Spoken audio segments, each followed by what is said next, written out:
Prior to chest tube insertion, the water-sealed drainage system should be assembled and placed at the bedside. Specific directions for this assembly will vary by individual device, so you should follow the manufacturer's directions. In general terms, the suction chamber is filled, as is the water-sealed chamber.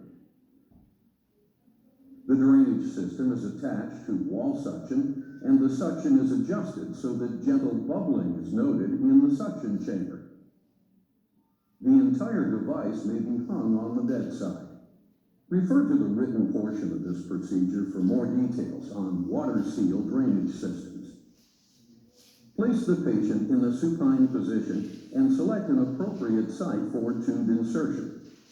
The most common location is the mid to anterior axillary line in the 4th or 5th intercostal space.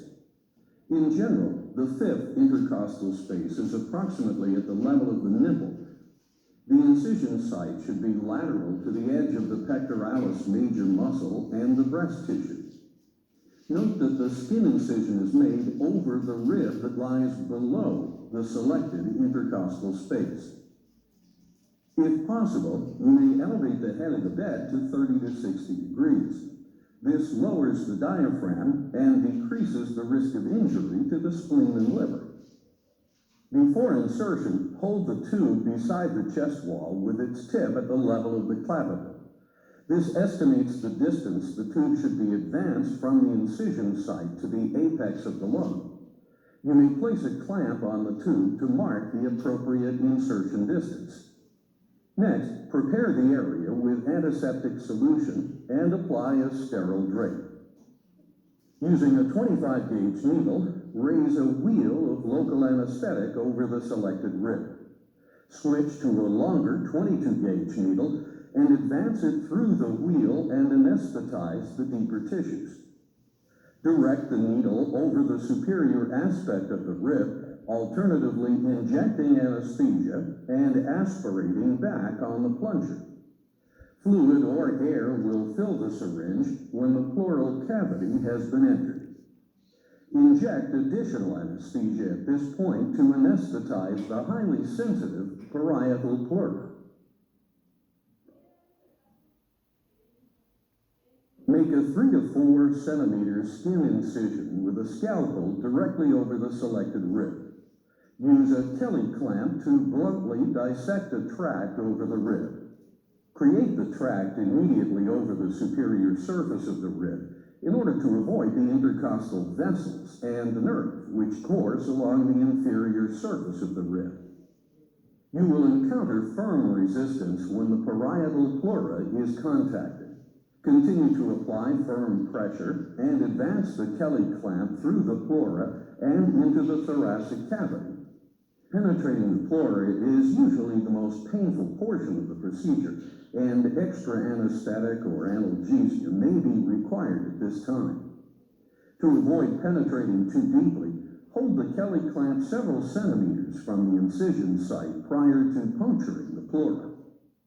With the clamp tip in the pleural cavity, spread the clamp widely and withdraw it to make an adequate entry portal. Slide your finger over the clamp and into the pleural space, and then remove the clamp. Leave your finger in this position so that the tract is not lost prior to insertion of the chest tube. Use your fingertip to palpate the pleural cavity and confirm that no solid organs or adhesions are present. Pass the tube along your finger, over the rib, through the intercostal space, and into the pleural cavity. If desired, you may hold the tube in a large Kelly clamp during insertion.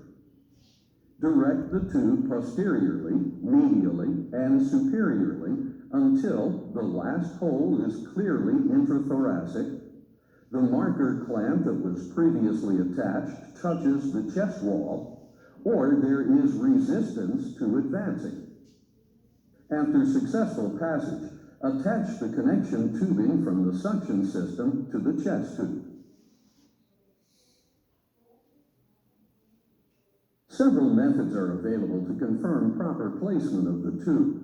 If possible, slide your finger along the tube and verify that it enters the pleural cavity. Visualization of condensation inside the tube or free return of pleural fluid or blood suggests proper placement. In all cases, a chest radiograph should be obtained to serve as the definitive assessment of tube placement. Various methods of securing the tube are available, and local institutional protocol should be followed. One practical method includes placing a horizontal mattress suture 1 centimeter across the incision on either side of the tube. Secure this stitch with a simple knot that can be untied, so that it can be opened and retied to close the incision after the tube is removed. After securing the tube, place an occlusive dressing over the entry site. Refer to the written portion of this procedure for more details on aftercare and troubleshooting.